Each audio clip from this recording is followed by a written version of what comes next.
their problems do not take down the U.S. financial system. Europe is able to help Europe. We have to focus on getting our own economy in order and making sure we never reach the kind of problem Italy is having. Focus on the domestic economy. Allow Italy to fail. Focus on the domestic economy or we will fail. Do you think that companies can both be profitable and be able to create jobs? Our Democratic friends think that when a corporation is profitable, that's a bad thing. The right thing for America is to have profitable enterprises that can hire people. It's 3 agencies of government when I get there that are gone. Commerce, education, and the, what's the third one there? Let's see.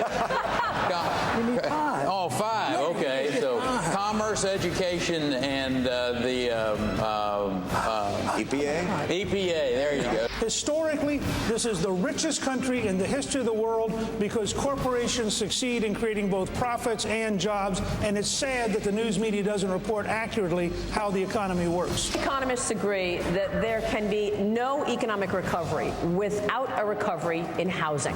If you want the housing market to come back, the economy has to come back. Now, one of your 59 points in your economic plan mentions or addresses housing. Can you tell us why? Yeah, because it's not a housing plan, it's a jobs plan. We've created 2.7 million jobs since February 2010. If we keep going the way we're going, in 4 or 5 years we'll be at 1999 price levels. Are you willing to let that happen in America? And exactly what would you do instead? Would you decide to have to have the federal government go out and buy all the homes in America? We need to go out there and stick a big old flag in the middle of America that says open for business again. Joining us tonight, live presidential candidate Herman Cain from the Spin Room, I believe. Mr. Cain, good to have you with us. Happy to be here, still on stage. Yeah, okay, still on stage. Going into the debate, the question was whether the stories surrounding your own campaign were going to overshadow the substantive discussion about the economy.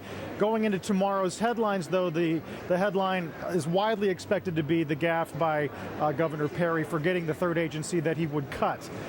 Do you think his candidacy has ended tonight? I wouldn't say that. The American people can be very forgiving. I think that if they look upon that negatively, it's going to be because of some other reasons. And as far as me staying focused, yes, it's been a rough 10 days, but guess what? The American people have voted and they have contacted us and they voted with their dollars that said that America deserves better than what we have been getting. And it did not get me off focus and we stayed on track. About 21 minutes into the interview, we began to ask you about those questions and the degree to which you've had to deal with them for 10 days. Audible boos here in the audience. What was your reaction to that? The audience didn't like that question being raised. I think that's why the audience was booing. They weren't booing me because you advertised this to be about the economy. That has nothing to do with the economy. That's why the audience was booing. They were booing the question. They were not booing me. Princess Nancy, in referring to Speaker Pelosi, why go there? Why refer to her that way? Given the controversy surrounding you and women, do you not feel like that was trying to start to juggle when you're already having to unicycle? Well, I wouldn't put it in those terms. That was a statement that I probably should not have made, but I was trying to make a point. There is a solution that is a replacement to Obamacare that Speaker Nancy Pelosi would not allow out of committee. It is now H.R. 3000. You don't hear anybody talking about that solution. I'm talking about it. The American people have been denied that solution. That was the point that I was trying to make. Do you believe you've put the story to bed, so to speak? Are you back on track as your campaign effectively ended that controversy? I am back on track. Some people in the media are the ones that don't want to get back on track, okay? I want to talk about how we put 14 million people back to work. I want to talk about how we really jumpstart this economy. I want to talk about the energy independence plan that we are going to be rolling out within the next several weeks. Those are the things that I want to talk about, and the American people have said that those are the things that they want to talk about. We are back on track and back on message. We tried to start the debate tonight talking largely about Europe. Time after time, candidates took the subject of Europe, tried to pivot it back to domestic concerns, albeit economic concerns. Do you feel like the American people did not get a satisfactory answer about European credit risk, credit turmoil tonight. No, they didn't, and the reason is it's difficult to describe the answer to Europe in 60 seconds or 30 seconds. The point that I wanted to make, which I made, was we must fix our domestic economy first, and no, we cannot go and try and be the bailout country for every other country that's in trouble. They are suffering from the same thing that we're suffering from. They are going to have to deal with it. Europe is going to have to deal with it. And we have got to deal with our economy not growing and the spending here such that we don't turn into a Greece or an Italy. That's why getting this economy going is top priority number one. Mr. Cain, thanks very much for joining us. Appreciate your participation in the debate tonight. Herman Cain joining us from just off the stage here in the arena. I want to get some first thoughts on the debate, beginning with Larry Kudlow, who joins us back at headquarters. Larry, first impressions. Oh, I thought Herman Cain had an unbelievably good debate tonight. I mean, putting aside the issues of the sexual harassment charges over which he has no control right now, I thought his performance to get back on message with 999 and economic growth and job creation and pro-business and free markets, those are Herman's messages, whether you agree with them or not. I thought he did a terrific job. I thought he was aggressive and strong and confident, and frankly, it blew me away.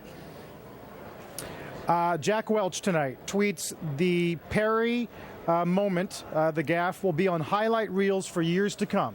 It's being compared to Stockdale. It's being compared to Ford and no Soviet domination in Eastern Europe. Is it that bad? I'm afraid it is. I mean, it looked to me that way. I know Rick Perry. I've interviewed him. Maybe you have too, Carl. He's fighting for his political survival. He didn't make it tonight. That was a devastating gaffe. A devastating gaffe. You hate to see it. You all feel squirmy, but gee whiz, if you're going to make a statement closing down cabinet departments, you better remember the departments. How will they spin that tonight, Larry? What are they going to tell supporters? What are we going to hear from his campaign people in the spin room if we hear from them in the next hour? Well, my hunch is, Carl, that his supporters will say he got it back. He did say at one point, I recall, or whatever he said, the energy department. So he got it back. But, you know, so much of this issue with Governor Perry, who has a fine record in Texas, as everybody acknowledges, pretty much so. The reality is you do have to debate in this day and age. And the second reality is you not only debate in the Republican primaries, you have to debate President Obama in the general election come next October. There'll be at least 3 debates. Newt Gingrich called for 7 debates. A fellow like Governor Perry, who has repeatedly shown he cannot get the debate work done, it's a killer. And we saw it tonight, and I just think it's going to be devastating. Is his campaign over, Larry, or not? Well, I don't know. He's got a lot of money, and there hasn't been a vote cast yet, so we can't say I'm not going to say the campaign is over. I'm going to say this was a big body blow. Can he recover from this body blow? Stranger things have happened in politics. We're going to go through the Iowa caucuses. He's got plenty of money to get into New Hampshire, and he's got plenty of money to go into South Carolina. But I must say, he did not have a good night tonight. It was a tough moment. I think even longtime critics of the governor, in some degree, at least the read that I've gotten, felt for him in a way that we've all been there, forgotten something on a high-profile level, and felt for him. You are right. It's a very human thing, and I was cringing. I was cringing as it was happening. But unfortunately, it's on national, even global TV. Everybody's going to be watching the CNBC debate. Maybe Governor Perry can get out of this thing. Maybe he'll say, "Look, I slipped. I'm human." Okay, that's always possible, and God bless him if he can do that. But I reckon, as you do too, Carl, you know politics, it's not going to be easy. Larry, we'll talk to you in a few moments. Thank you very much, Larry. Turn to Maria Bartiromo and John Harwood here on set. You two had the best seat in the House, so impressions coming out of this, Maria? You know, I agree with Larry. I think Herman Cain had a very good night. I think Governor Romney had a good night. You know, I think Michele Bachmann had a good night as well, but it's too bad you weren't able to go to all of the candidates as many times and as long as you would really like to, because, 8 people on a stage in 2 hours. And it's also clear that the candidates have made a decision not to go after one another. The debates vary. Last time Rick Perry came out very strong against Mitt Romney. Some people thought maybe a little too strong, but nevertheless it was more effective than his previous debates. Tonight nobody wanted, except for John Huntsman at the end of the debate, accusing Governor Romney of pandering by proposing tariffs on China. That was about the only one. I got to say, you guys got a lot of props online for sticking with issues, having strong follow-ups. Where do you feel like you got good traction, good answers? I think we got good answers on tax reform. I mean, obviously, this is the plan that all of the candidates are pushing forward. I mean, they believe that tax reform and lower taxes will eventually lead to job creation. We got a lot of commentary on that. In terms of shovel-ready, getting people back to work tomorrow, not as much on that issue, which I think really is one issue that the American people really want to hear a lot more about. Regulatory, I think regulatory we hit on a lot, whether it be the health care legislation or Dodd-Frank. That was certainly something very important to all of the candidates. And there are some differences between the candidates on tax reform. You've got Rick Perry, Herman Cain, Michele Bachmann all talking about flat taxes. Governor Romney is not. Governor Huntsman is not. Senator Santorum is not. Ron Paul wants to get rid of the income tax altogether, which is a different matter, but you do have some divides, and we were able to tease that out a little bit. You mentioned Michele Bachmann, the Congresswoman from Minnesota, joins us here on set. Congresswoman, good to have you with us. Good to be with you. Impressions coming off of the stage, and I have to ask you to address the moment that Governor Perry went through tonight. Well, it was a tough moment. I think all of us recognize that that was something none of us would want to go through, and it was very difficult, and we all felt very bad for him. Do you think there are things that you wanted to get to, that you wanted to say during that debate, but were unable to because of the limits in time? What else would you have wanted the American people to hear from you tonight? There was. I wanted to be able to expand on my tax plan because I plan to abolish the tax code. I am a former federal tax lawyer. That's my area of expertise, and I'm also a business creator. My plan is very different from everyone else's in that I believe everyone should pay something, even if it's only $10 a year. Everyone needs to pay because only 53% of Americans pay anything today. But the other part of my... So you're saying even the poverty part of the country? Everyone needs to pay something. And I think the other thing is if people can pay more, they should pay more. If they can afford to pay more, they should pay more. And the other part is that we need to have equal treatment under the law. We don't have that right now. That's why we have a 3.8 million tax code. And so I want a fair, flatter, simpler system, and mine accomplishes that. But so you're not for a flat tax? Flatter, mine but not is flat. flatter. It's like I take a page from Ronald Reagan in the 1980s. They only had very few rates, but they were much lower than they had been previously. But if someone pays more, well, rates aren't mine is based on principles because a tax code is a very complicated process, and it deals with exemptions and waivers and all the other things that go into it. And so rates are one part, but the principles are, will you have a lower, flatter rate? Who will be involved? There's a lot. Tax codes are very complicated. That's why we haven't seen a revision since 1986 in the United States. It takes multiple hours, and I intend to lead that discussion. I look forward to it. You know, compared to some of the early debates, candidates didn't go after other candidates on stage.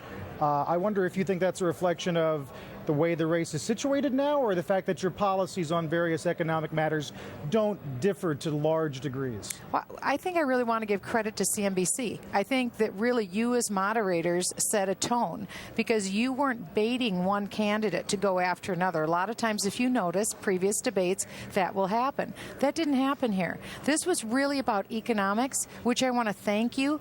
That's all I hear when I'm on the road. Michele, what will you do to turn the economy around? How will your tax plan help me? That's what I hear. And to your credit, this was a very adult discussion, and I want to thank you for setting a good table for all of us. Congresswoman, thank you for your time. Thank you. Congresswoman Michele Bachmann. Let's get to Ray Sullivan, a Perry Communications Director, who I believe joins us in the spin room tonight. Ray, good to have you with us.